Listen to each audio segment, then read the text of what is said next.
Well, good morning and welcome to the devotion this morning. I'm George Fuller, the pastor at Wendell Christian Church, and glad to have you guys this morning and anyone who's going to be watching it later. This is the Wednesday before Thanksgiving. My house smells like pumpkin pie. And I was told I can't have pumpkin pie for breakfast today because we have to eat it tomorrow. So I will be waiting. I did want to take the theme of gratitude, and we'll go back to the series of devotions that I was doing on the children coming to Christ next week.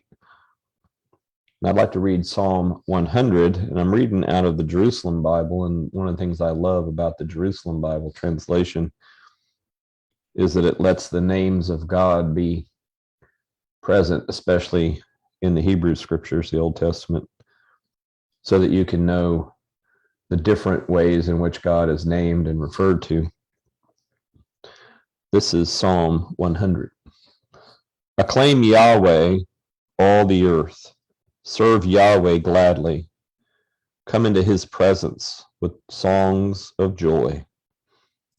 Know that he, Yahweh, is Elohim. He made us, and we belong to him. We are his people, the flock that he pastures.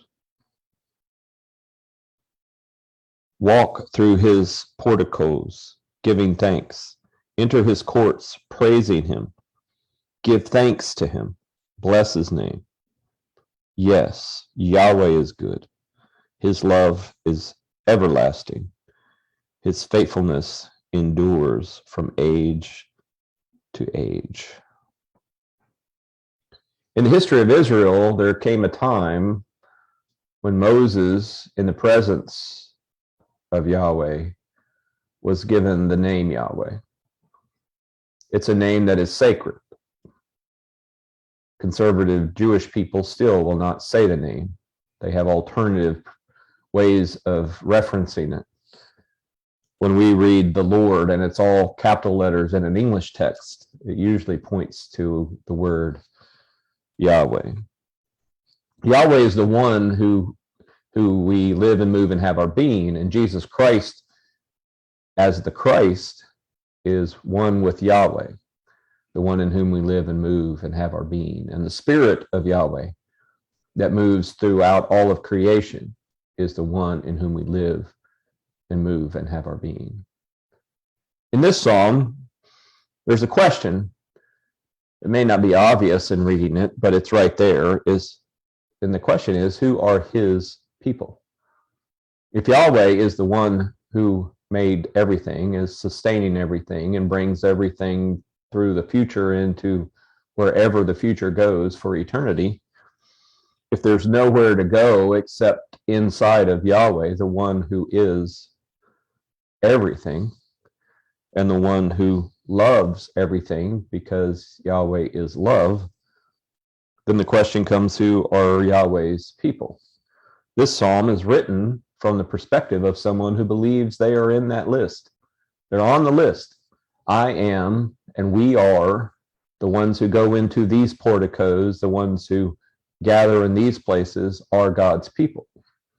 And I would like to suggest that means they know they're God's people, not just that they are and no one else is, because there is no place you cannot be inside of Yahweh, the one who loves everyone. And Jesus Christ comes to us, and as we begin Advent, we need to open our hearts and our minds up to the fact that we are God's children, and we are telling people the good news of Jesus Christ, that they are God's children too. And this morning, I would like to just think of two words in light of God being God everywhere and for everyone: the word enough and the word thanksgiving. My hope this year for Thanksgiving is that I will be grateful for having enough. I'm really clear that Yahweh, who loves everyone, who would wish, as Jesus did, for justice to be true for everyone, for mercy to be true for everyone to have the dignity of enough. That when I have enough, And when I help others have enough, I am indeed not only knowing myself as the child of God, but I'm acting as if I am a child of Yahweh who loves everyone.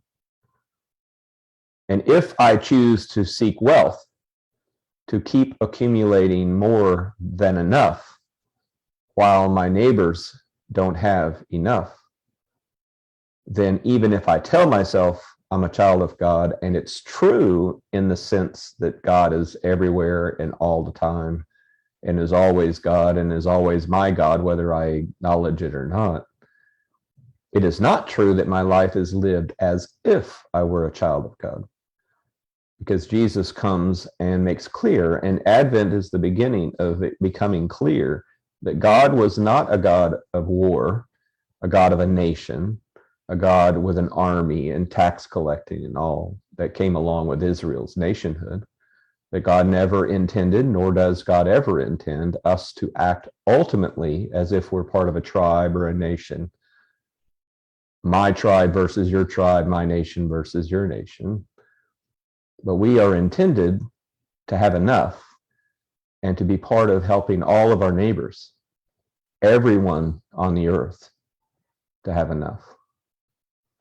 So my gratitude, and what I hope is that we'll grow more in our gratitude toward Thanksgiving in having enough, and in the gratitude of being able to be among those who help our neighbors have enough. The generosity that comes along with this season is a beautiful thing. The sadness comes on the other side of the season when the gratitude goes away. When the generosity goes away, I'm sorry. And so what I would invite us to do today is to be really grateful for the fact that God's love endures forever. And I would suggest the meaning of forever and everlasting is not just a time reference, but a place reference. Everywhere and always, Yahweh is faithful. Those of us who call ourselves children of God, who recognize we are children of God, we may not be faithful. We may have more of a desire for wealth than justice, more a desire for prominence and power than mercy. And so on Thanksgiving, as we get together tomorrow, we can recognize that we have enough, and there is a great peace and a deep and profound gratitude that we have enough, because some people don't. And we can also have great Thanksgiving,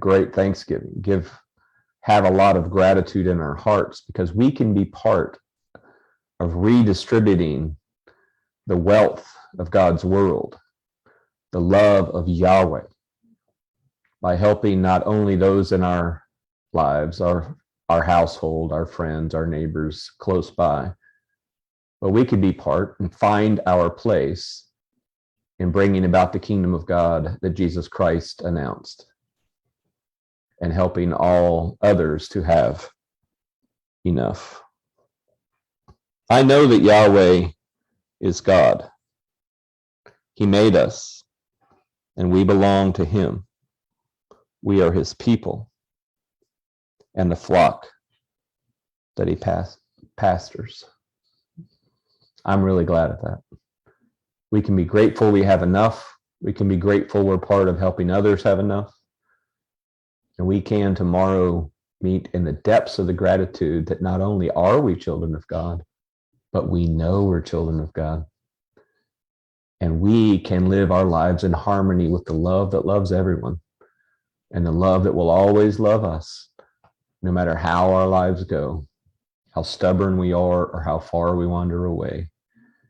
Yahweh, the one true God, Jesus Christ, the Spirit of the one God, holds us and loves us, and that is enough. May it be so.